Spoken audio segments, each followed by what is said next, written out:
நம சிவாய நம சிவாய ஹர ஹர சிவ ஓம் நம சிவாய நம சிவாய நம சிவாய ஹர ஹர சிவ ஓம் நம சிவாய ஓம் நம சிவாய நம சிவாய ஹர ஹர சிவ ஓம் நம சிவாய நம சிவாய நம சிவாய ஹர ஹர சிவ ஓம் நம சிவாய கங்காதரா சிவ கங்காதரா ஹர ஹர சிவ ஓம் நம சிவாய கங்காதரா சிவ கங்காதரா ஹர ஹர சிவ ஓம் நம சிவாய கங்காதரா சிவ கங்காதரா ஹர ஹர சிவ ஓம் நம சிவாய கங்காதரா சிவ கங்காதரா ஹர ஹர சிவ ஓம் நம சிவாய ஓம் நம சிவாய நம சிவாய ஹர ஹர சிவ ஓம் நம சிவாய நம சிவாய நம சிவாய ஹர ஹர சிவ ஓம் நம சிவாய ஓம் நம சிவாய நம சிவாய ஹர ஹர சிவ ஓம் நம சிவாய நம சிவாய நம சிவாய ஹர ஹர சிவ ஓம் நம சிவாய ஓம் நம சிவாய நம சிவாய ஹர ஹர சிவ ஓம் நம சிவாய நம சிவாய நம சிவாய ஹர ஹர சிவ ஓம் நம சிவாய ஓம் நம சிவாய நம சிவாய ஹர ஹர சிவ ஓம் நம சிவாய நம சிவாய நம சிவாய ஹர ஹர சிவ ஓம் நம சிவாய கங்காதரா சிவ கங்காதரா ஹர ஹர சிவ ஓம் நம சிவாய கங்காதரா சிவ கங்காதரா ஹர ஹர சிவ ஓம் நம சிவாய கங்காதரா சிவ கங்காதரா ஹர ஹர சிவ ஓம் நம சிவாய கங்காதரா சிவ கங்காதரா ஹர ஹர சிவ ஓம் நம சிவாய நம சிவாய நம சிவாய ஹர ஹர சிவ ஓம் நம சிவாய நம சிவாய நம சிவாய ஹர ஹர சிவ ஓம் நம சிவாய நம சிவாய நம சிவாய ஹர ஹர சிவ ஓம் நம சிவாய நம சிவாய நம சிவாய ஹர ஹர சிவ ஓம் நம சிவாய நம சிவாய நம சிவாய ஹர ஹர சிவ ஓம் நம சிவாய நம சிவாய நம சிவாய ஹர ஹர சிவ ஓம் நம சிவாய கங்காதரா சிவ கங்காதரா ஹர ஹர சிவ ஓம் நம சிவாய கங்காதரா சிவ கங்காதரா ஹர ஹர சிவ ஓம் நம சிவாய நம சிவாய நம சிவாய ஹர ஹர சிவ ஓம் நம சிவாய நம சிவாய நம சிவாய ஹர ஹர சிவ ஓம் நம சிவாய நம சிவாய நம சிவாய ஹர ஹர சிவ ஓம் நம சிவாய நம சிவாய நம சிவாய ஹர ஹர சிவ ஓம் நம சிவாய நம சிவாய நம சிவாய ஹர ஹர சிவ ஓம் நம சிவாய.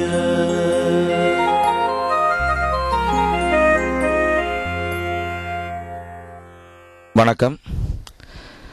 சைவத்தமிழ் மக்களின் மிக முக்கிய பகுதியாக இருக்கின்ற திருகோணமலை நகர பகுதியின் நுழைவாயிலில் அமைந்திருக்கின்ற கன்னியா பிரதேசத்தின் தென்கைலாயம் என்று அழைக்கப்படுகின்ற சித்தர்களும் யோகிகளும் ஞானிகளும் வாழ்கின்ற மலைப்பகுதியாக கல்லால மரங்களால் சூழப்பட்டிருக்கின்ற இந்த புனித பகுதியிலே தவத்திரு அகத்தியர் அடிகளார் சுவாமியாரும் அவருடைய சீடர் கோடீஸ்வரன் அவர்களும் இந்த மலைப்பகுதியில் சிவபூசை அம்மன் பூசை என்பவற்றை சிறப்பாக செய்து இந்த இடத்தை பரிபாலித்து வருகின்றார்கள்.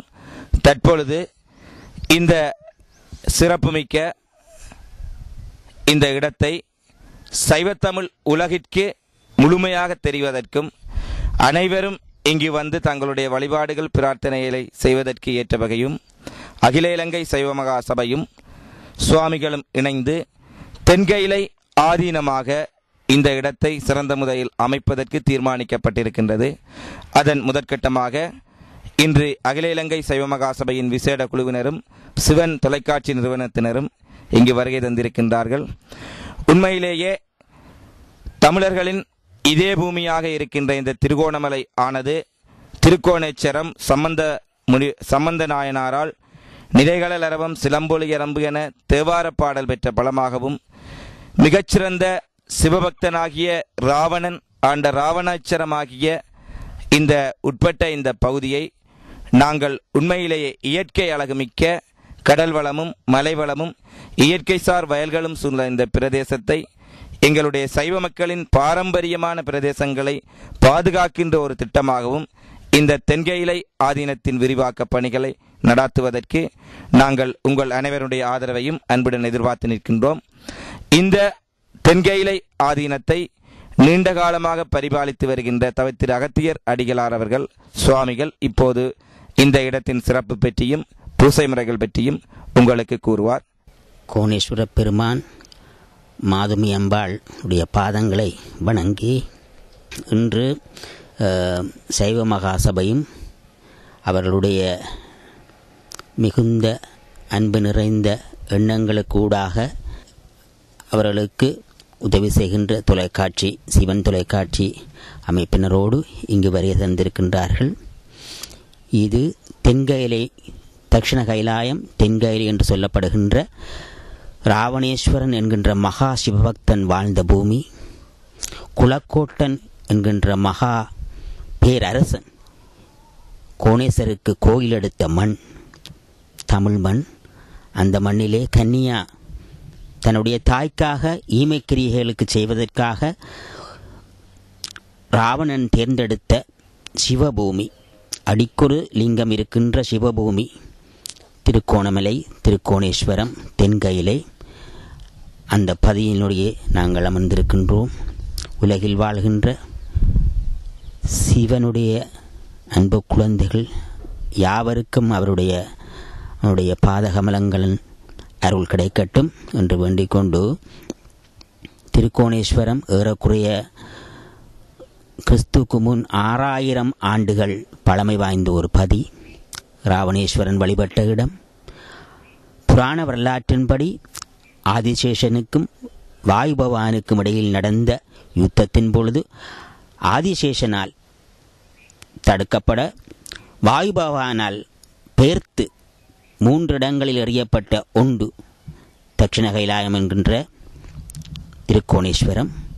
அது சிவனுடைய விருப்பப்படி அவன் தென்கையிலையில் வாழ்கின்ற மக்களுக்கு வந்து தன்னுடைய அருள் புரிய வேண்டும் என்ற எண்ணப்படி அவன் இங்கே வந்ததாக, வாயுவை கொண்டு இங்கே அவருடைய எண்ணத்தை ஈடேற்றியதாக புராண வரலாறு கூறுகின்றது. அப்படி சிவன் விரும்பி வந்து அமர்ந்த தலம் திருக்கோணேஸ்வரம். ராவனுடைய காலம், குலக்கோட்டர் காலம், பக்சம்பந்தருடைய காலம், ஐரோப்பிய காலம் என்று திருக்கோணமலையுடைய வரலாறு மிக நீண்ட வரலாற்றைச் சேர்ந்தது. அப்படிப்பட்ட அந்த திருக்கோணேஸ்வரத்தின் கன்னியாவிலே நாங்கள் வாழ்ந்து கொண்டிருக்கின்றோம். இந்த மலை கல்லால் சூழப்பட்ட திருக்கோணேஸ்வரத்தினுடைய தலவிருட்சம் கல்லால மரம். அந்த கல்லால் சுற்றிலும் சூழப்பட்ட இந்த கன்னியா குன்றிலே இறைவனும் இரவியுமாக நாங்கள் அமைத்து வழிபட்டு கொண்டிருக்கின்றோம். ஏறக்குறைய 20 வருடங்களுக்கு முன்பாக இங்கே வந்து இங்கே நடந்த பல பிரச்சனைகளுக்கு நாங்கள் எதிர்கொண்டு எங்களுடைய மண்ணையும் எங்களுடைய இறைவனையும் நாங்கள் தொடர்ந்து வழிபடுவதற்காக இங்கே எங்களால் முயற்சிகளை எடுத்துக்கொண்டிருக்கின்றோம். அதற்கு சைவ அன்பர்கள், மனிதநேயமிக்க மக்கள்கள் எங்களுக்கு சகல தங்களால் முடிந்த உதவிகளை எங்களுக்கு செய்து இந்த கோவிலை இந்தளவாக்கு அமைப்பதற்கு உதவி செய்திருக்கிறார்கள். இறைவனை ஒட்டிய பணிகள், எங்களுக்கு மனிதநேய பணிகள், இறைசார் பணிகள் கண்முன்னே விரிந்து கிடக்கின்றது. எங்களுடைய மண்ணுக்கான பணிகள், எங்களுடைய மக்களுக்கான பணிகள், அதனுடைய எதிர்காலத்தை நோக்கிய சிந்தனைகள் யாவும் எங்கள் கண்முன்னே விரிந்திருக்கின்ற இந்த சூழ்நிலையிலே சைவ மகாசபையைச் சேர்ந்த அன்பர்கள் இங்கு வருகை தந்து இந்த தென்கேலை ஆதீனத்தினை தொடர்ந்து இறைபாதையில் வழிநடத்தி செல்வதற்காக தங்களுடைய உளம் மிகுந்த முயற்சிகளை மேற்கொண்டிருக்கின்றார்கள். அவர்களுடைய பணி எங்களுடைய மண்ணுக்கு நிறைந்து கிடைக்க வேண்டும். உங்களுடைய பார்வையும் இந்த மண்ணிலே பட வேண்டும். சிறப்பாக இந்த மண் தென்கேலை ஆதீனம் தன்னுடைய வளர்ச்சி காண வேண்டும். நாங்கள் இங்கே வந்த பொழுது இந்த இடத்திலே குடியிருப்பு கிடையாது. ஒரு சில சனங்கள் வந்திருந்தார்கள். நானும் என்னுடைய கோடீஸ்வரன் அவர்களுமாக இந்த இடத்திலே வந்து பல இன்னல்களுக்கு உங்களுக்கு தெரியும், அது நாங்கள் வெளிப்படையாக சொல்ல வேண்டியதில்லை. ஒரு கிராமம், சனமில்லாத கிராமத்திலே எப்படி ஒரு தமிழ் மக்கள் இருந்திருப்பார்கள் என்றது, அந்த விஷயங்களை அனுபவித்து அதனூடாக இன்றைய நிலைக்கு நாங்கள் இருக்கின்றோம். இந்த சிவனுடைய மண் சிறக்க உங்களுடைய எண்ணங்களை எங்களுக்கு தந்து நீங்கள் தொடர்ந்து இது வளர்க்க ஆவண செய்ய வேண்டும் என்று உங்களை கேட்டுக்கொள்கிறேன். நீங்கள் தற்போது பார்த்து கொண்டிருக்கின்ற இந்த கல்லால் ஆன அந்த அமைப்பை நீங்கள் பார்த்து கொண்டிருக்கின்றீர்கள். அதை நீங்கள் சரியாக உற்று பார்க்கின்ற பொழுது நந்தியும் 5 லிங்கங்களும் சூழ்ந்த அமைப்பிலே அது இருப்பதை நீங்கள் கவனிப்பீர்கள். அது கோயிலை சார்ந்த எங்களுக்கு மட்டுமன்றி இங்கே நாடி வருகின்ற பல அன்பர்கள் அந்த வடிவத்தை அதே வடிவத்தில் அவர்கள், நாங்கள் சொல்லாது அதே வடிவத்தை அவர்கள் கண்டு எங்களுக்கு மீள உரைத்திருக்கின்றார்கள். மேலே தெரிகின்றது கல்லால மரம். அந்த கல்லால மரத்தின் கீழ் அந்த நந்தியும் 5 லிங்கங்களும் போன்ற அந்த அமைப்பு இருக்கின்றது.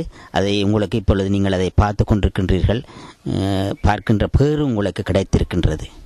இப்பொழுது நீங்கள் பார்த்து கொண்டிருப்பது கல்லால மரத்தின் கீழ் உற்பத்தியாகி இருக்கின்ற சிவலிங்கம்.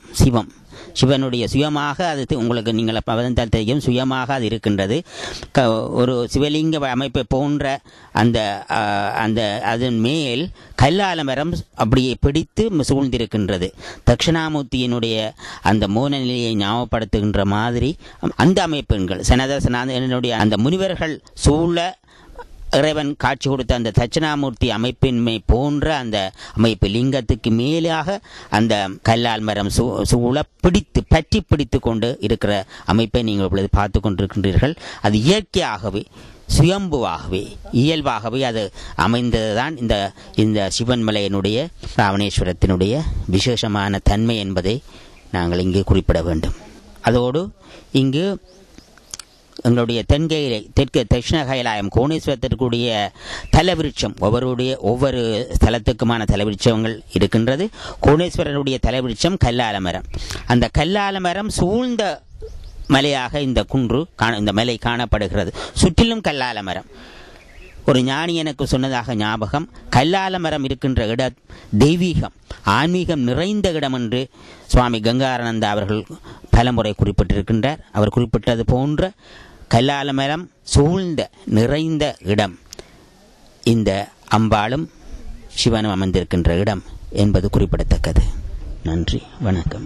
அருள் திரு தவத்திரு அகத்தியர் சுவாமிகள் கூறியது போல சைவ மக்களுக்கு மட்டுமல்ல, எங்களுடைய சைவத்தை தாய்மதமாகவும் தமிழை மொழியாகவும் பேசுகின்ற அனைத்து சைவத் தமிழர்களுக்கும் முக்கியமான இடமாக ஒரு வரலாற்று சிறப்புமிக்க எங்களுடைய ஒரு நீண்ட நெடிய பாரம்பரியத்தை கொண்ட இந்த கிழக்கின் திருகோணமலை மண்ணிலே சுவாமிகள் கூறியது போல, ஒருமுறை இங்கு ஜோகர் சுவாமியை அழைத்த போது ஜோகர் சுவாமிகள் சொன்னார், நான் இங்கு வர முடியாதென்று. ஏனென்று சொன்னால் இங்கு எல்லா இடமும் சிவன் இருப்பதால் நான் எங்கு என்னுடைய காலை வைப்பது என்று. அத்தகைய சிறப்புமிக்க பெருமைமிக்க இந்த பிரதேசத்தை தென்கயிலை ஆதீனமாக ஒரு ஆத்மீக தேடலை நாடி வருவோருக்கான ஒரு ஆத்மீகத்தை போதிக்கின்ற, ஓய்வு எடுக்கின்ற, ஆய்வு செய்கின்ற, தியானிக்கின்ற இடமாக இந்த இடம் மாற வேண்டும். இதை மாற்றுவதற்கு இந்த சுவாமியார் அவர்களுடைய முயற்சியுடன் சைவ மகாசபையின் கைகோர்த்து நிற்கின்றது. எனவே இந்த பிரதேசத்தினுடைய வளர்ச்சியானது எங்களுடைய சைவத் தமிழர்களுக்கு மட்டுமல்ல, ஒட்டுமொத்த கிழக்கு மாகாணம் என்பதையும் கடந்து வடக்கு கிழக்கு மலையகத்தில் இருக்கின்ற அனைவருக்கும் ஒரு ஆத்மீக தேடலை ஏற்படுத்துகின்ற களமாக இது அமைய வேண்டும் என்பதற்கு நீங்கள் அனைவரும் ஒத்துழைக்க வேண்டும் என கேட்டுக்கொள்கின்றோம். இதைவிட வழக்கமான சிவராத்திரியை போன்று பல நிகழ்வுகள் செய்து வருகின்ற சைவ மகாசபையானது இம்முறை சைவத்தமிழ் இளைஞர் மாநாடு என்ற பெயரிலே வடக்கு கிழக்கு மலையகத்தில் இருக்கின்ற அனைத்து இளைஞர்களும் கூடி ஆத்மீக எழுச்சியை ஏற்படுத்துவதுடன் போரினால் நலிவுற்றிருக்கின்ற எங்களுடைய தமிழர் தாயக பகுதிகளை மீளக் கட்டி எழுப்புகின்ற மனிதநேய பணியிலே அனைத்து ஆலயங்கள், சமய நிறுவனங்கள், சமய அமைப்புகள், களத்திலும் புலத்திலும் இருக்கின்ற சைவத்தமிழ் அன்பர்கள் அனைவரும் பங்களிக்க வேண்டும் என்ற முக்கியமான நோக்கத்தை தீர்மானமாக கொண்டு இந்த இளைஞர் மாநாட்டை நடாத்த இருக்கின்றது. பவனியா கோவிட்குளம் சிவன் கோயிலில் நடக்க இருக்கின்ற இந்த இளைஞர் மாநாட்டிலே தவத்திரு அகத்திய சுவாமிகள் அவர்கள் சிறப்பாக கலந்து கொண்டு சிறப்புரையாற்ற இருக்கின்றமை குறிப்பிடத்தக்கது. எனவே தொடர்ச்சியான இந்த ஆன்மீக அறப்பணிகளில் நீங்களும் உங்களையும் இணைத்துக்கொண்டு அனைவரும் இந்த இடத்திற்கு நேரிலும் வந்து நீங்கள் பார்வையிடலாம். இந்த இடத்தை பார்வையிட முடியாதவர்கள் இந்த இடத்திற்கு வருவதற்கான யாராவது விரும்பினால் அதற்குரிய ஒழுங்கமைப்பை சுவாமிகளோ சைவ மகாசபையோ உங்களுக்கு ஏற்படுத்தி கொடுக்கும் என்பதை தெரியப்படுத்தி கொண்டு, சுவாமி தவத்திரு அகத்தியர் சுவாமிகளுடன் நீண்ட காலமாக இருந்து இந்த இடத்தை முழுமையாக பரிபாலித்து கொண்டு அவருடைய ஒரு சீடராகவே வாழ்ந்து வருகின்ற கோடீஸ்வரன் ஐயா அவர்களையும் ஒரு சில வார்த்தைகள் இந்த இடத்தினுடைய தென்கயிலாய ஆதீனத்தினுடைய விரிவாக்கம் பற்றி கூறுமாறு அன்போடு கேட்டுக்கொள்கிறோம். எல்லாம் வல்ல கோணேச பெருமான் மாது மேம்பால் சமேத கோணேச பெருமான் திருவடிகளை பணிந்து, பிரம்மானந்தேஸ்வரர் லலிதாம்பாள் பாதங்களை பணிந்து அனைவருக்கும் வணக்கத்தை தெரிவித்துக் கொள்கிறேன். இந்த தென்கயிலை ஆதீனம் திருகோணமலை மாவட்டத்தில் சிறந்து விளங்க வேண்டுமென்று எல்லாம் வல்ல எம்பெருமானை வேண்டிக் கொண்டு, இந்த தென்கயிலை ஆதீனம் சிறப்புறுமானால் அனைத்து சைவ தமிழ் இளைஞர் ஜோதிகள் அனைவரும் இன்புற்றிருப்பார்கள். இந்த வையகத்தில் சிவனின் அருளை வேண்டி நிற்கும் அனைத்து அடியார்களும் இதனால் பயனடைவார்கள். அனைவருடைய ஒத்துழைப்பையும் நாடி நிற்கின்றோம். எல்லாம் வல்ல இறைவன் எங்களை ஆசீர்வதிப்பார் என்ற நம்பிக்கையுடன் விடைபெறுகிறேன். தவத்திரு அகத்தியர் சுவாமிகளுக்கும் அவருடைய சீடர் கோடீஸ்வரன் ஐயா அவர்களுக்கு நன்றிகளை தெரிவித்துக் கொண்டு, இந்த தென்கயிலைய ஆதீனத்தை சுற்றி வர சூழ உள்ள பகுதிகளையும் இதன் பௌதீக அமைப்புகளையும் நீங்கள் அறிந்து கொள்வதற்கும், நீங்கள் அனைவரும் இதனுடைய அமைப்பை அறிந்து இங்கு வந்து பயன்பெற்று செல்வதற்குமாக இதனை ஒரு ஆவணமாக தயாரிப்பதில் அகில இலங்கை சைவ மகாசபையுடன் சிவன் தொலைக்காட்சி நிறுவனத்தினர் இணைந்து இதை ஒரு ஆவணப்படமாக இன்று உங்களுக்கு சமர்ப்பிக்க இருக்கின்றோம். இந்த தென்கயிலை ஆதீனத்தினுடைய உருவாக்க அவசியம் பற்றியும் இதன் புவியியல் அமைப்புகள் பற்றியும் நீங்கள் சிவன் தொலைக்காட்சியினூடாக கண்டுகளிப்பதுடன், எதிர்வரும் ஞாயிற்றுக்கிழமை நடைபெறுகின்ற சைவத்தமிழ் இளைஞர் மாநாட்டினுடைய வடக்கு கிழக்கு மலையகமெங்கும் பறந்து வாழ்கின்ற இளைஞர்களின் ஆத்மீக எழுச்சியை நோக்காக கொண்ட இந்த மாநாட்டினுடைய சிறப்பு நிகழ்வுகளையும் நீங்கள் சிவன் தொலைக்காட்சியினூடாக உலகின் எந்த பாகத்திலிருந்தும் இணைய தொலைக்காட்சியில் கண்டுகளிக்கலாம் என்பதை அன்புரிமையுடன் அறிய தருகின்றோம்.